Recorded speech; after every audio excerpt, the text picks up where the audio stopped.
Hi, guys. Welcome to Once in a Wild, where every once in a while we have meaningful conversations with meaningful people. Don't forget to like and subscribe below. Today, we have an extremely special guest. I am so excited about this episode of Once in a Wild because it's about as real as it gets.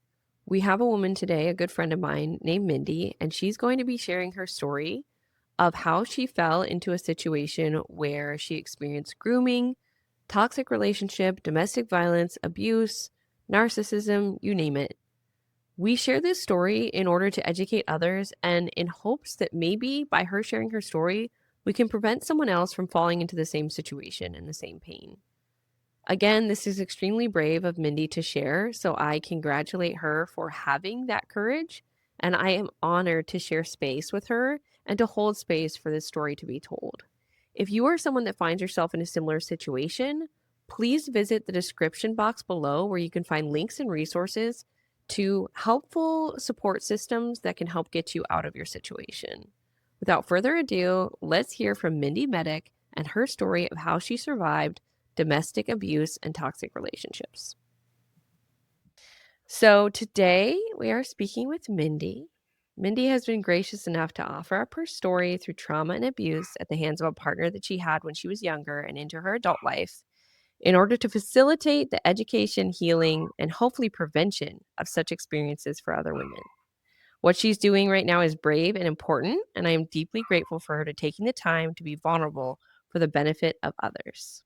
Today, we are talking about some pretty serious stuff. I wanted to open our chat today with a quote from you, actually, when we started Oh, putting this together.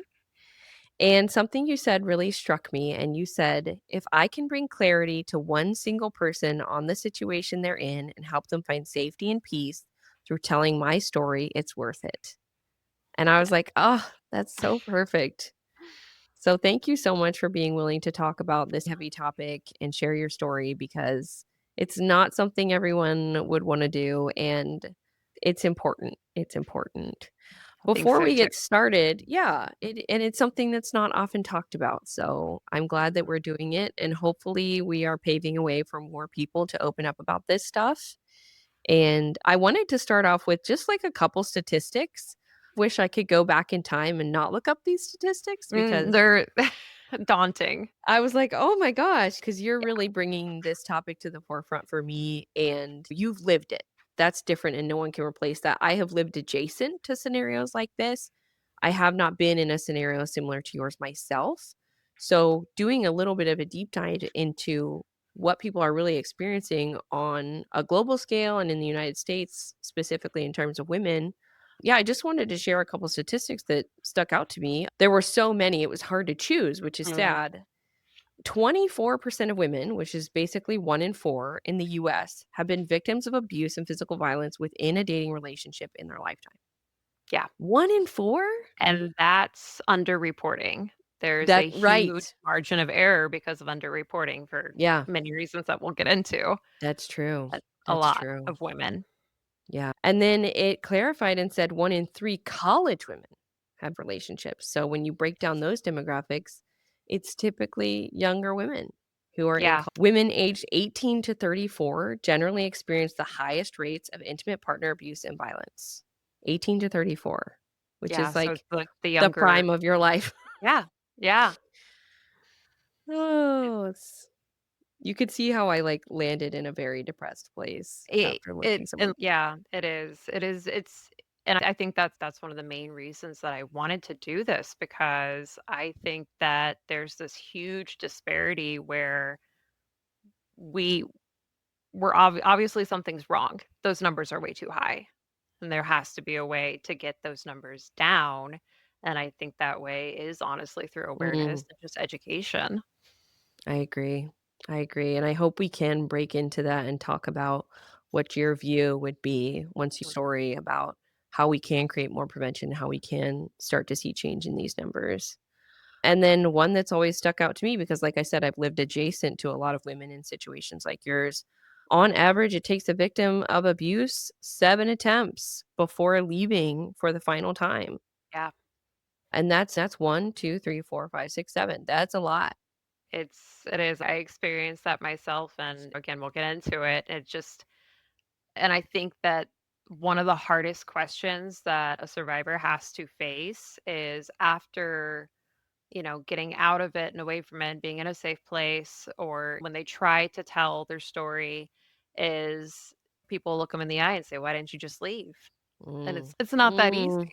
I Yeah. wish I could have, but Yeah, we will get into that too because I've witnessed that a lot. And then lastly, the most depressing. it gets worse. It was so sad. I was just So much worse. scrolling through all these 7 out of 10 women who experience physical and psychological abuse will guaranteed display PTSD and CPTSD symptoms Mhm. their life. Yeah. Yeah, and that makes it very difficult to end up in a healthy relationship Yeah. because those symptoms of PTSD and CPTSD really affect your entire brain chemistry, your body, your Mhm. physiology. It's wild. Yeah. I think that's a huge point that we need to talk about is how it does shape you as a Mhm. person and affect your brain chemistry and your physical chemistry. And you and I are always having conversations for listeners that don't know. Mindy and I are friends, and we both spend a lot of time with women and working with women in lots of different Mhm. capacities. And I think that healing of the nervous system is something that we keep coming back to all the time. How can one have a preserved nervous system with these types of statistics? That was what struck me at the end of it was, Yeah. wow, how do we as a society, as women, promote a healthy vagus nerve? I mean, that's something that's actually like the polyvagal theory is something I wanted to bring up. It's still such a new idea, Mhm. relatively speaking. And I think there's so much more research and so much more understanding that can go into that to really help people who have been through trauma and who are Yeah, experiencing PTSD and CPTSD to actually know how to heal and right. give them that guideline. And not to get the cart before the horse, but in my personal experience, just to see how is that showing up not just mentally, but also physically. Yeah. Yeah. That's It a huge does one as have a well. there's a book that I really enjoyed, and it's called The Body Keeps the Score. The best book ever. Kimmel, Von der Kimmel or I can't think of his Yeah, name. yeah, I'll something have like to look that. it up later, but We can link it and too. we can link it, and he really goes in depth about how much trauma affects the body physically, like, it Yeah. is a physical change, not just a mental or emotional change. Mhm. Your brain chemistry will literally be altered, and your physical experience will also be altered just Yeah, because of trauma, and that's something, again, that's a relatively new study and understanding. yeah. I agree with you 100%. I think maybe it's my idealism, and tell me if you agree with this. I really do feel like at this particular juncture in history as women, I think we are in a special time where, especially with conversations like this, that these things are coming to light. I do Right. believe that. And I really have to give credit to the Me Too movement. I mean, Yeah. I can experience my life before the Me Too movement and Mhm. after as living in a female body, and I really just whoever started that, I'm Just spacing wanna now on who started that, I but don't know. shout out to them because that Yeah. changed everything. It really did. I think there's, like I was saying before, the stats that you have, there's so much underreporting, Yeah. and for many different reasons, and I think the Me Too movement really shone a really bright light on the actual reality of if you're in a room with 4 or 5 women, chances are 1 or more of you have experienced domestic Mm, abuse or physical violence with an intimate partner. And yeah. before then, it was just kinda we don't talk about it. Yeah, and And I feel like I knew that categorically living in a female body and growing up in what I felt was like a liberated, like, feminist world, right but something about when the Me Too movement hit, I was shocked as well. You'd think that all women would be like, "Oh, yeah, we already knew that." I also experienced this ontological shock where I was like, "Oh my gosh, there were people posting that I would have never guessed." now. And the just sheer numbers of it. So I Yeah, was also shocked. it's daunting, it really is. Yeah. So let's start by just getting some basic info for our listeners just about who you are, a little bit of cliff notes on like just where were you born and raised? What's like an outline of your basic childhood, just so that people can know where you came from. Yeah, I was actually born on Eglin Air Force Base in Florida. My dad was Air Force, retired Air Force, worked with the Air Force after leaving the Air Force. And so I had that dad works, mom stays at home upbringing, a fundamentalist Christian religious household, went to church every Sunday. And I think that played a lot into my view of how a woman should react or act Mm, with a man and that relationship. I grew up in Ohio. We moved to Ohio when I was about 2, so I don't really remember much of Florida, and have 2 brothers. My parents divorced when I was about 13, maybe, mm, and that was a really hard time in my life, and I think that it really shows a lot of my life, I was told that I was mature for my age, which mm, really plays into my story, but I think there's a difference between being mature for your age and having to grow up too fast. Because mm, after my parents' divorce, she went from being a stay-at-home mom ultimately to having to work like 3 jobs to keep us kids, okay. roof over our heads, foods in our bellies. And so I had to take on that role while my mom was at work to be Mm, somewhat of the homemaker and taking care of my little brother, and I know that she was doing the best that she could, and she busted her butt, and I love her of to death for course. that. But it did put me in a position where I had to grow up faster than maybe I should have Mm, otherwise.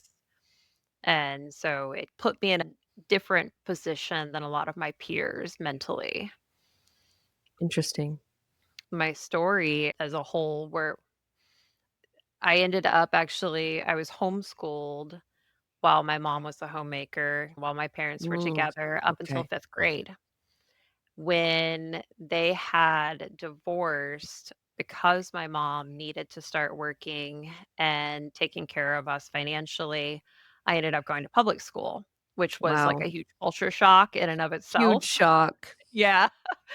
But then because had been homeschooled, I was actually able to skip a grade Right. where they actually wanted me to go from 5th grade to 8th grade, Mm, and my mom said, "No, you're a that's too smart much." cookie. Yeah, and those are "You're so smart," but socially, that wouldn't have been okay, and so I Right. actually skipped 6th grade and went into 7th grade, That's a which big jump too, it is a big jump, and it was just I mentally and was emotionally. weird little nerdy kid, and I did have the intelligence with Mhm. the social change and honestly just the change in environment, it was a lot different. That violent of a jump when you I've had bits and pieces of your story. I Mhm. didn't realize you were the stacked jump of not just going from homeschooling to schooling, because our stories are similar like that, Right. but then also homeschooling to public school, because I was able to go homeschool to private, which was a little Yeah, it's a gentler. little different. And then also you were skipping grades as well. In Yeah. addition, I would add to adjusting your life from the way it was before to being divorced, so pretty Yeah, it was a violent jump huge there. shift, tectonic plates moving kinda shift for the whole family, and we all dealt with it differently. I I just bottled everything up because I felt like I also had to keep everything together Mm, for my mom and for my family. So we all handled it differently, and to compound on that, though, moving forward, when I was a junior in high school, that is when I started the post-secondary education program. So that put me on a college campus at 16 years old. I was like mm, 15, 16, yeah. and that's where everything started. I my mom was actually going back to school at the time because she was trying to better herself and get a degree to where she could get a different job and just work the one job instead Mm. of all these different jobs. And It's just striking me right now that I think a lot of people don't know what PSEO is. I also did yeah, PSEO, and I mention it to people, and they don't know what I'm talking about. I So know. that stands for Post-Secondary College Education Option. So tell our listeners, like, what is that and how does that work? And why did you get into that just because you skipped grades, or were you going for a specific program? It was I started doing it more because I had actually built up so many credits that Right. I was Yeah. going to get to my senior year and basically not have to take any classes. So I really Right. only had to go to school for half the day.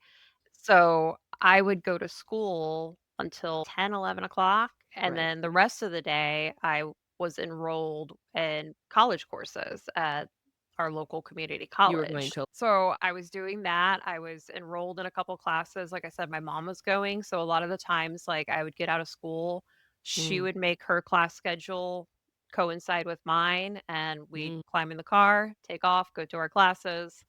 And that was actually where I ended up meeting my abuser at that mm. age. And again, I was like 15, 16 years old. 15, I was a okay. kid. And just to, That's like, flesh this out a little bit more, I just wanna make it and bring it home for people how bizarre that experience is, because I experienced it too, where I was living 2 different lives. yeah. So, not to skip ahead in your story, but I would be in my school uniform, and Yeah. then I would ride the bus to college, put Mhm. on my adult college outfit, and the people I was interacting with, they didn't know my age. Right. Yeah. I wasn't No. disclosing my age or that I was at Yeah. school.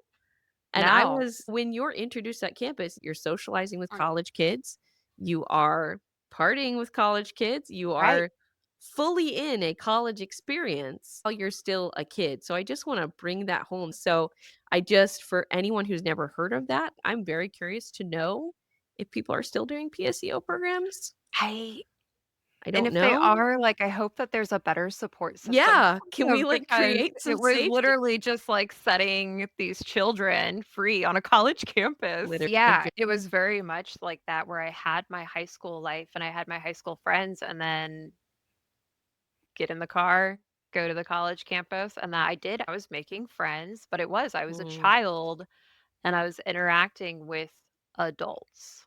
yeah, However you look at it, I was a child in a sea of right. grown-ups. And Right, like you grown-ups said, that are at their most, like, volatile time of their yeah, life, yeah, yeah, for real. And yeah. when you weren't like you didn't have a badge that said, "I'm underage, I'm a I child." It feel like maybe also should be like, we should have a sticker if you're in yeah, PSEO or one of these work programs, for maybe you should have real. a shirt Like a that says, T-shirt, like, like, "I am a kid." "Child." Because I'll own up and be honest, I was definitely lying about my age in several scenarios I don't know if it ever to came up to where facilitate. I think I may have told a couple people no, because 'cause they'd be like, "Oh, you wanna go to the bar after?" And I'm like, "I'm a baby." I carried myself in a mature way, I always spoke very maturely, and I was backtracking a little, like, going into being on the spectrum as Mhm, neurodivergent, reading at a college level when I was in right. 2nd grade made being on a college campus like a I cakewalk. know. You just felt Tie like, it "This is into my trouble. place." Yeah. For me, Unfortunately. for me, that's for me. Yeah. Yeah. Yeah, that was really where when I met and we'll call him Yeah. Indigo Yeah, for take me to that day, take me to the day that you met him and yeah, yeah. I can't really pinpoint, like, day 1, Mm, but I had started hanging out with this group of people on campus and we'd kinda, like, hook up between classes, and there was a cafe, kinda like cafeteria, you could always go grab a cafeteria, couple right. snacks, and this is gonna age me here, but there were people that were playing, like, hacky sack in this courtyard, Same here. and Yeah. I played alright at it, and so I think I just joined them one day, like, "Hey, can I join in?" And they're like, "Yeah, sure." And he was part of that group, Okay. and so he was like 1990s Brad Pitt looking 23 year old. So if I was 16, he was 23. Okay, And can you were 15, 16 when you got into that environment, and let's just let that resonate for everyone yeah, real quick. So you met this person because of the background that we just gave, and your age gap was what? it was 7 years. 7 years. Wow. 7 So you were years. 16 and he was 23. Okay, Legally able to drink for 2 years, I legally just able to wanna buy that. cigarettes for yeah, and Yeah. so, yeah, I was a child and he was an adult and had been for quite some time. Like I said, he was very charming. He was very outgoing, charismatic. A lot of people liked him. Seemed like everybody knew him. And like I said, he was like just like heartthrob, just gorgeous. And a 16-year-old girl, like I still had NSYNC posters on my walls. Okay. Of course. I'm just kind of, ooh.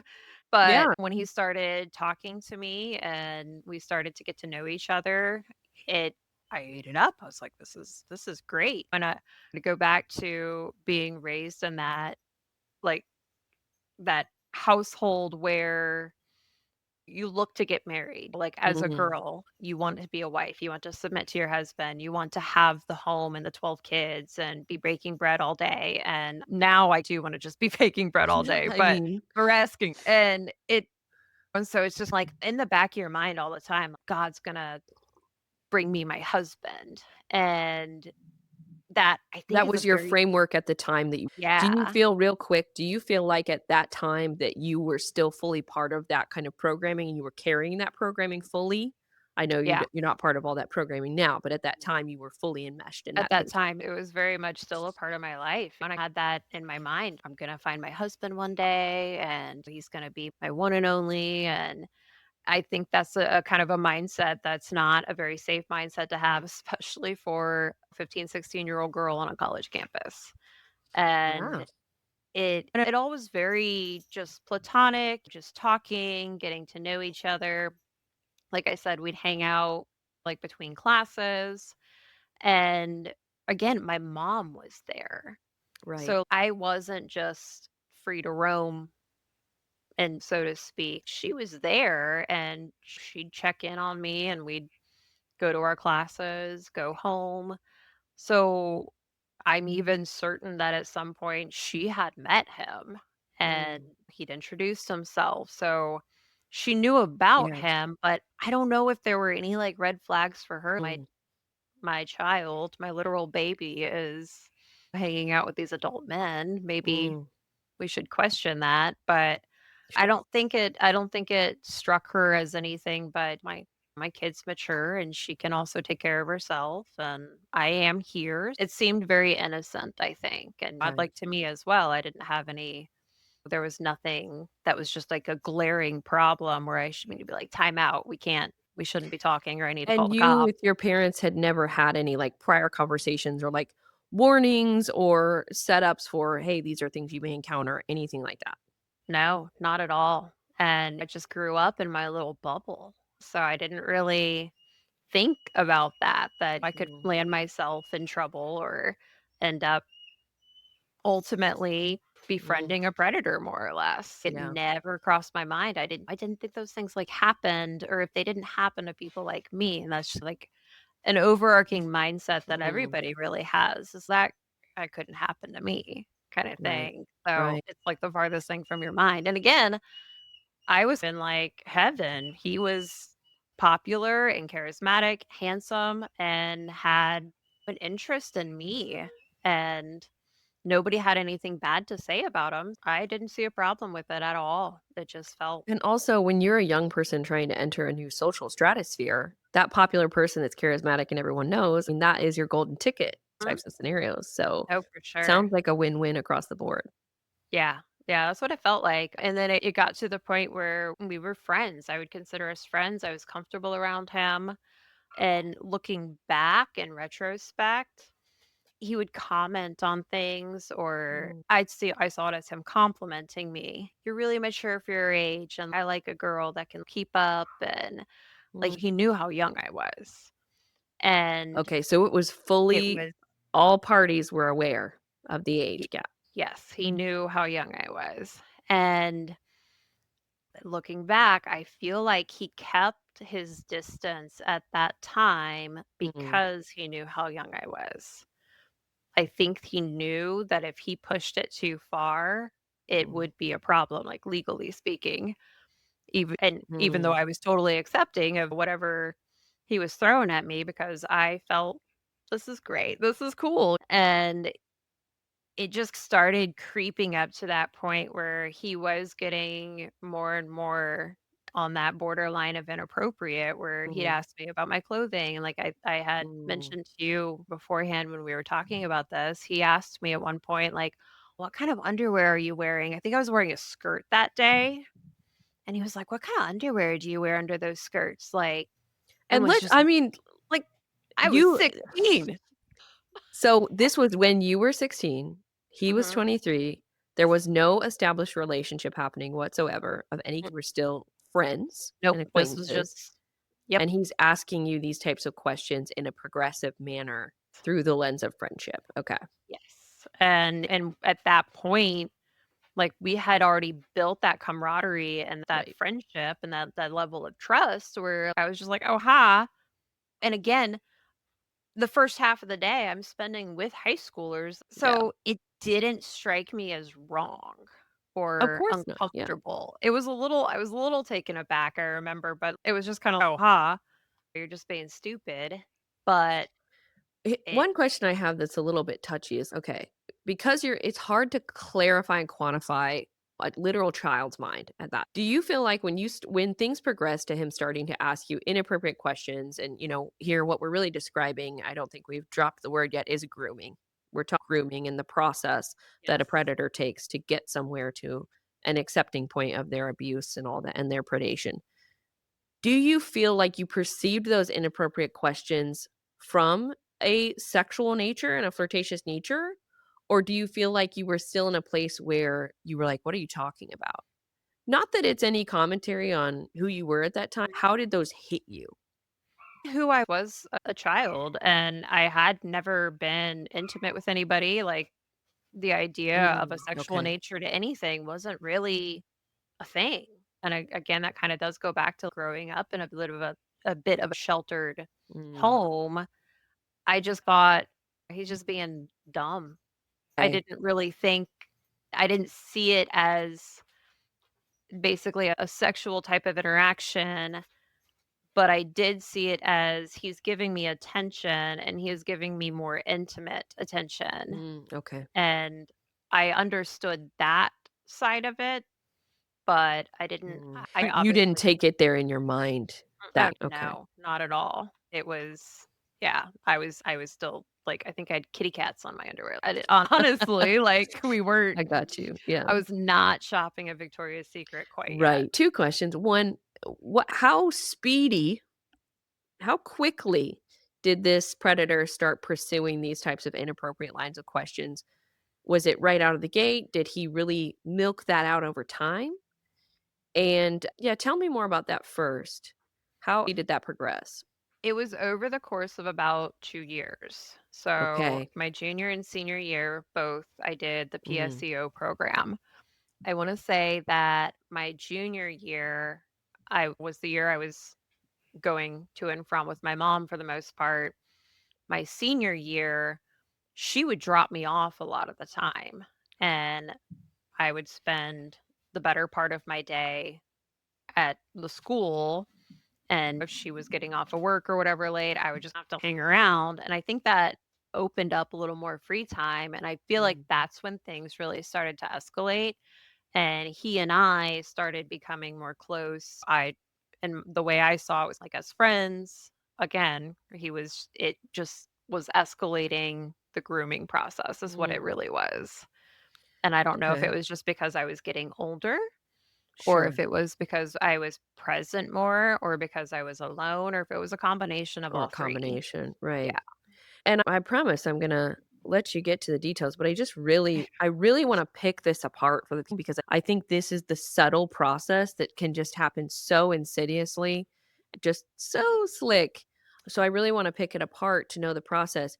Do you feel like his slow escalation of that grooming process, do you feel like he was testing your boundaries and your knowledge to feel out what you knew and who you were? I don't know. I think that he, by that point, had an idea of where my boundaries were. I Okay. think that it was more of me getting older. Okay. And obviously, at that age, I'm starting to develop more. I'm changing. My body's changing. My mind is changing. And I think that might have had more to do with it, honestly. Mm.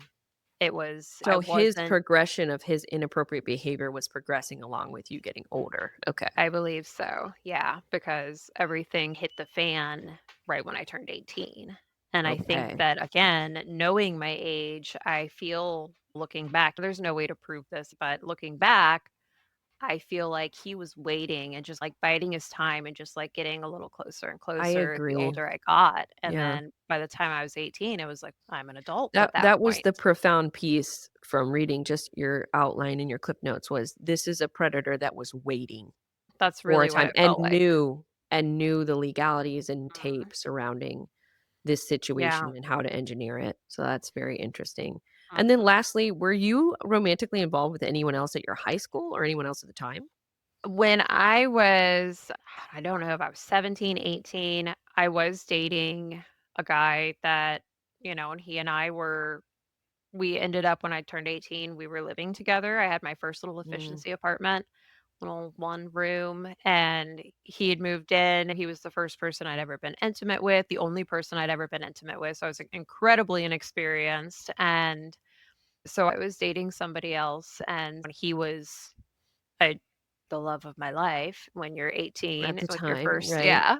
I really just saw Indigo as somebody who was just a friend, Mm, a good friend, and there with had some even weird been, moments mixed in. yeah, yeah, and there had even been times where, like, Indigo had come over to our apartment to hang out and play video games, or, like, he was a friend, Mm, is the way I saw him. I didn't have any idea what was to come and how it would mm. escalate.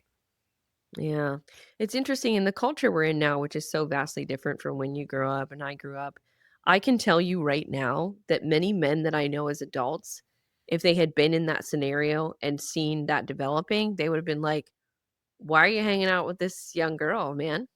Why are you doing Yeah. that? Why aren't you I hanging don't out with men your age, or yeah, women your yeah. age?" It's weird. It was Yeah, weird. Nobody really gave it the side eye. It was just, "Oh, they're friends," and right. I think it was just a perfect storm combination of him being ultra charismatic and slick and me being, quote, unquote, "mature" for my Well, age. and the vehicle, I'm not trying to demonize, but the vehicle for that is the PSEO program. And for real, if we could just have some support for these babies that are on a college campus. Yeah, that's pretty crazy. And and dangerous, Yes, you've yeah, got and like I said, I'd been invited out to go drink after class. We're all headed across the street to whatever bar, "You wanna come have a couple drinks? or Come offer kick the drugs time?" or yeah. Yeah, I went yeah, high school in, like, super sheltered religious high school to, like, smoking cigarettes with homeless people yeah, really quickly, real quick, like, too quickly. and so maybe we should write a letter to the PSEO program. I think, and I don't know what it's like these days, but it would be worth looking into. I really think so. Just even just, somebody like, I will check in on these children, like, Literally, could you personally. have a campus Right. mom that's Quit talking to him like he's old enough to be your or, dad. really Like, that's on it the bearing of the college or the university to educate their older students and just say, "Hey, we have eyes," you know? right, And yeah, maybe encouraging the women on that campus to be aware of their younger counterparts that are or, "Hey, men, you are stewards of these young girls that are here," and even just a sign in the hallway that's BT dubs, it is illegal to there are minors in class with you. yeah. Let's Well, chill out. not A part of it is, I don't wanna just bash PSEO programs because it's so helpful and so it is. beneficial, and if you use it correctly, you can have an associate's degree by the time you graduate high Right, school, right. which is phenomenal. And being able to have that experience, the interactions with professors and how college works, where if your idea is to go from a community college to a university, you already have that groundwork. I agree. It's great, but there do need to be watchdogs. I wholeheartedly agree, and Maybe we I should think start a that program in our spare I time. let's go. What spare time?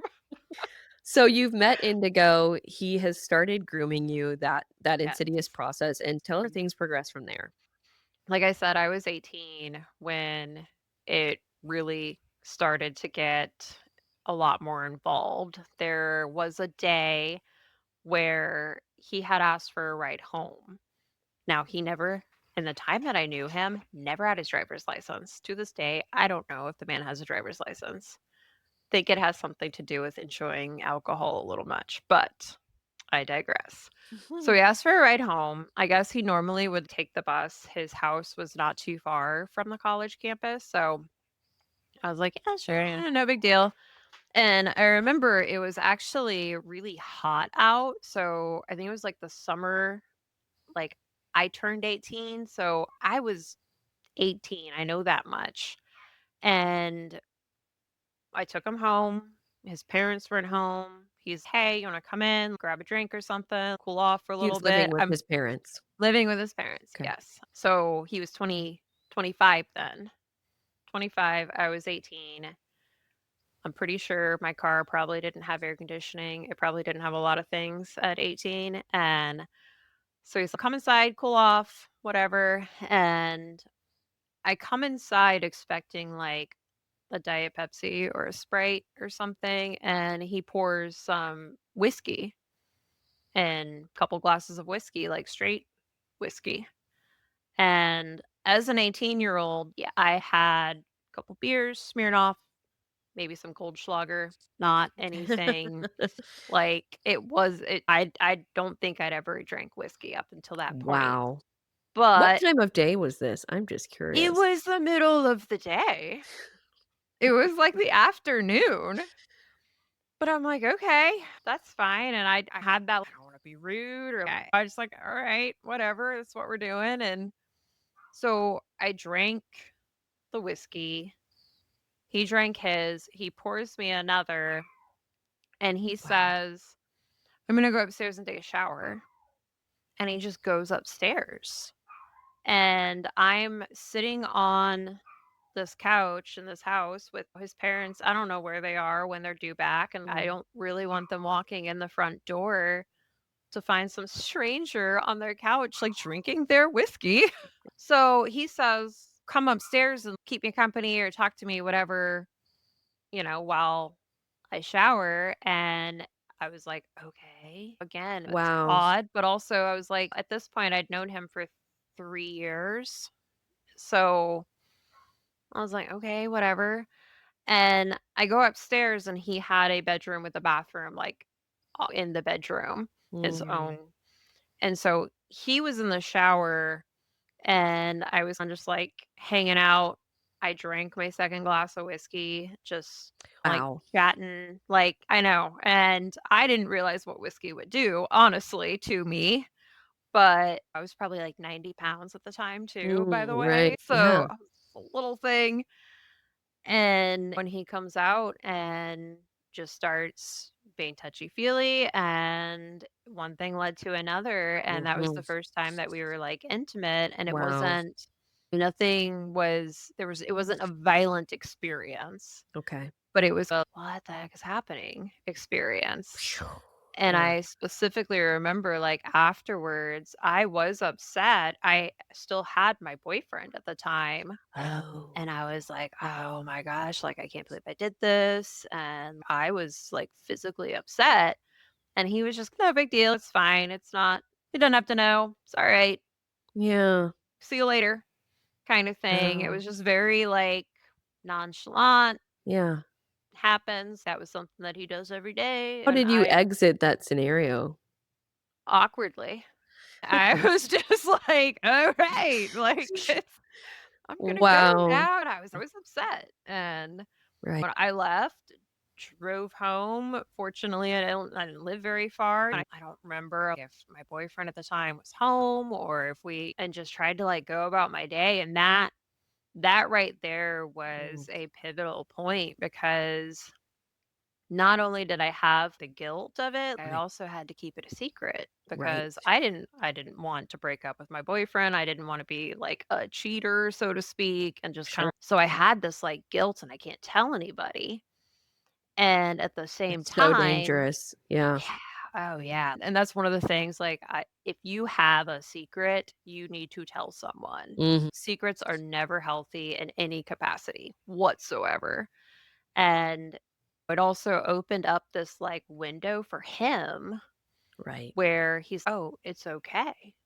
We already did it once." And he has something on you. Wow. Yes, very Okay. much. And that's where it just threw me into this turmoil Mm. where I shame, guilt, and here I was when I was starting to get out of, I wasn't going to church. I wasn't like, I still had my own beliefs and still do to this day, but you fall back on that Right. purity culture and that this guy that I've been with, like, he's supposed to be my guy, and now you're like, "What have I It done?" messes kind of with all thing. of your Like, it thinking. really Right. does, yeah. And like I said, he played that card, Indigo played that card where it was like, "It's no big deal, we've already done it."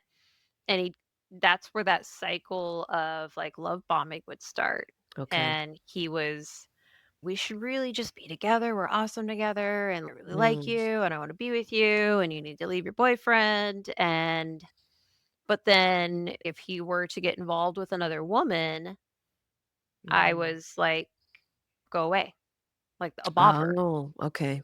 And I specifically remember one time where he and I were at his house. He had another woman come over, and I was like, "I don't like what this is, what this dynamic Mm. is." It was a little odd, and he ultimately told me, like, "I need to go home to my boyfriend because I'm not wanted there." And I Wow. remember I just, "Oh, what?" And, oh, Now, were the other women he was involved with, were they of his age group? as far as I know, yes. Okay. Yeah, Interesting. so I was just treated like the annoying little sister or something. "You need to leave. I got this Mm. girl over." I'm like, "What the heck, man?" Like, I thought we were but then eventually one thing led to another. It just started getting I was getting more involved with him, Mm. either on an intimate capacity or just he was always there and inserting himself into my life. And like I said, he'd come over to our house sometime, our apartment. Wow. He was just always there. Integrated into your life. Yeah, for sure. And my boyfriend at the time, he knew something was going on, but he was like, "I don't really know what's going on." And I'm like, "Dude, me neither. I don't really know either." It was I don't I'm not understand. I didn't wanna come out and just be like, "I'm cheating on you," because it didn't feel like I was in control anymore. Mm. And that's that idea of me could I have done something differently? Sure. Yes, completely. I could have said no at any time, I think. Well, But you don't at I that mean, you don't point, know there's that, yeah. you don't know. You're so far into it too that it's like you feel like you can't. You're out it's not in your control. And A like lot of I that has to do with the programming that so many up with. I mean, just yeah, to insert real quick, I know we have different age gap, ours you and me, but there was very much a culture when you were in middle school or high school that if you with those things, there were labels that came with that. You yeah, were frigid, you were and so there was almost more shame associated with not going along hey, types of things than there was with going along. I mm, feel, correct me if you disagree, that it there were worse insults associated with what you would not do, or if you would say no, if yeah. you would say yes. There's that expectation of what a woman's for, so to speak. Mhm. That's again, we I was raised to submit to. Right. And he was older than me, he was bigger than me, and it just felt very It's a much like it was natural, yeah. safer to do it than to not.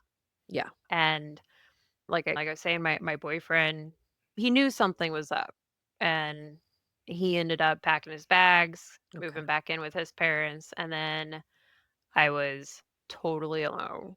Wow. And that's really when Indigo moved in. It was like, boom, I got her. And In things hindsight, went it's just you can see it's this. just like you can just see it building. And when I at the time, you don't think to look at it through that lens. You're in the moment and I felt out of control was really the best way to describe it. I didn't have any say in how my life was playing out at that point. Mm, It was all him. That's really when things started to build up and started to escalate, and that's when he started displaying a lot of his more violent tendencies, more okay. aggressiveness. I started to become ostracized from my family, my friends, where Mm, it was me and him, and that's it. He wow. was still living with his parents, which Mm, was a strange dynamic. I had actually witnessed a moment where he was aggressive with his own mother, okay. and it at that point and everything, that kinda did take me back where I was like, "What is that?" Like, why would Mm, I would never say that or treat my mom like that. okay. And I remember her reaction was just so, "Oh, like that this is a Wow. normal thing for him." And I was just blown away You by it. Does that lead you to believe that was being played out in his mother's relationship? Was that a And dynamic mirrored in his parents?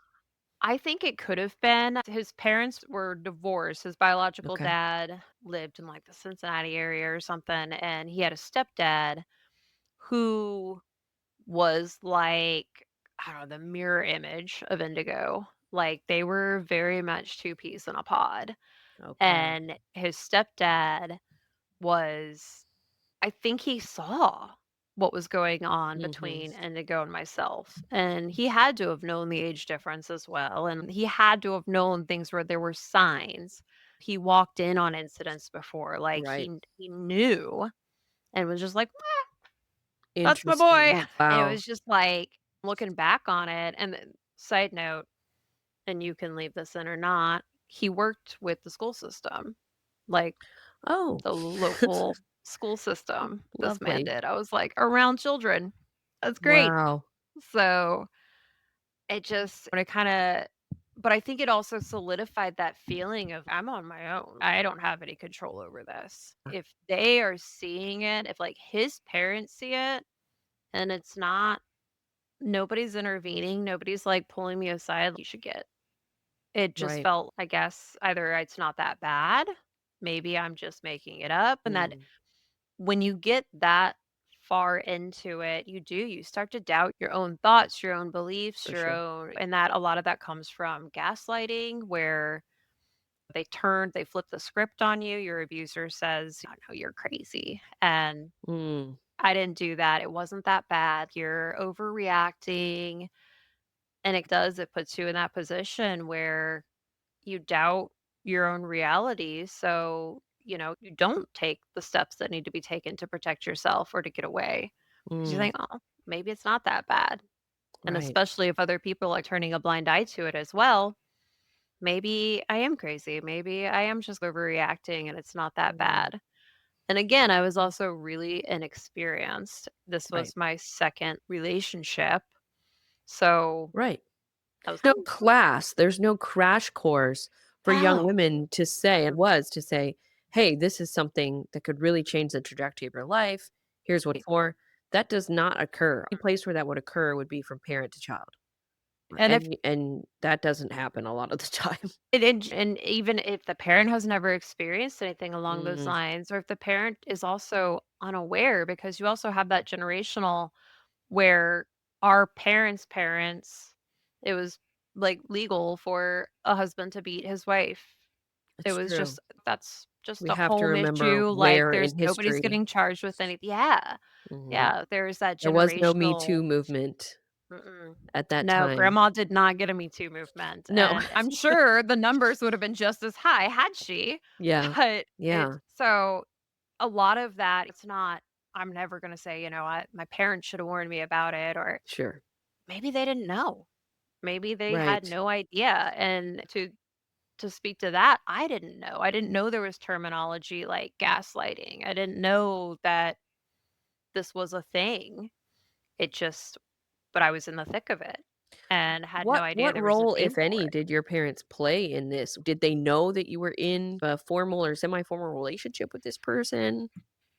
Yeah, they did. My dad and I, we had a moment where we weren't super, super close around that time. I know for a fact that I had brought Indigo over for dinner one time. They loved him. He was charming. And my mom, I feel like my mom always knew something was off, but she couldn't quite put her finger on it. Where she was like, like Mm, he says all the right things, he does all the okay. right things, but there's this underlying something. She accepted him, she wanted me to be happy, and I was like, "Ah, yeah, things are great, I'm If happy." your So, mom had pulled you aside and shared that intuition with you at that time in your life, do you feel like you would have accepted that feedback or rejected that feedback? I think I would have sat on that feedback. It Okay. probably would have been like, "I appreciate where you're coming from," but I don't know if I would have actually acted on There's a it lot of, like, Little immediately. Mermaid scenarios where it's like the Yeah. parent says something, it's, "No," and it, like, drives it farther. "But I love him." Sixteen-year-old Ariel, "But I Yeah. love him, daddy." Yeah. Like, it's So I just wonder it if really Sometimes Yeah, those on the out can talk about this later too, will want to say something if they do notice cues that are concerning, mhm. but know that may have a backfiring effect with a younger person. And my mom and I have always had a really open and really close relationship, so I think I would have taken her concerns seriously, Okay. but maybe not acted on it right away, but I think it would have planted a seed where the next time there was an event where there Mm, was violence or anger, aggression, I might have honed in on it a little deeper, a little okay. harder, where it was like, "Okay, this is what she's talking about." It tethers back to a lot of that culture, especially within, not to fully demonize religion, but especially in those religious systems where women are trained to doubt themselves. Mhm. It is part of that programming. She would have been trained and programmed to doubt that. She actually later on in the story, she is, like, hardcore my Right, number okay, 1, like, on my good. side supporter. "F that guy," like, "I got you." Wow, And I good. think then it was like, "Oh, I that's what it was for her," that, like, Mm. light bulb where She's she like, was "I like, knew "Oh, it." that I knew it, there was something about Yeah. him." But, yeah, things just I had one girlfriend who she stuck by me, and she was like, "I don't like him. I don't Mm, like him at all." And I was like, "Yeah, you're just jealous." But she's, "No, I don't like him, like, he doesn't treat you right." mm. And he actually assaulted her at one Really? point where we Wow. were out, I wanna say it was, like, downtown Dayton, they have the Mhm. paddle boats, like, little, Right. like, Yes. swans you get in and pedal. Yeah, Yes. you know what I'm talking about. I Yes. hope this is a normal thing for other people because it sounds There really was a weird saying it swan out you could loud. get in There's a and ride swan, you around. got in it, and you moved your feet, and it moved. We were doing those, and The the whole height of time they were just luxury in Dayton. the height of luxury in Dayton, there was, like, old gum on the side of it. It was yeah. Romantic getaway, cruising down the Great Smelly, Miami. dirty river. That was our date night. But yeah, there was some sort of disagreement Mm. where she disagreed with him on something, and I don't remember what it was, but she put her foot down. She's like, "No, Mm. whatever it was," and he didn't like it. And he actually was, like, physically grabbing her and Wow. trying to push her into the river. And Wow. full on, not as a joke, like, full on, like, brawl. We were on this little, like, concrete platform, like, Right. where you load up into your swan or whatever, and they got into it, and he was trying to grab her and push her Mm. in, left bruises on her, and she was like, "I'm done. I'm going home." Like, So this is a eh man that is comfortable using with women, mhm. regardless of age or Yeah. size or anything like that. Yeah, and he was a textbook narcissist, like, he Mm. was right all the time, like, you could have said the sky was purple, and if you disagreed with him, like, into the river you go. It was Wow. very much like his ego was number 1. Mm. And he would talk about himself like he was, like, God's gift to women. He used to refer to himself as a magical creature, which at the time I was like, "Oh, ha, funny," but now biggest eye roll ever. So up until now, you're engaging in this relationship with this person. Mm, They are 25 at this time. They've integrated their life with yours, and you would say at this time you guys are fully formally dating and formally a couple. And he's right. starting to display signs of anger, violence, abuse, but at the time you didn't know what you were experiencing was what you were experiencing. Mhm.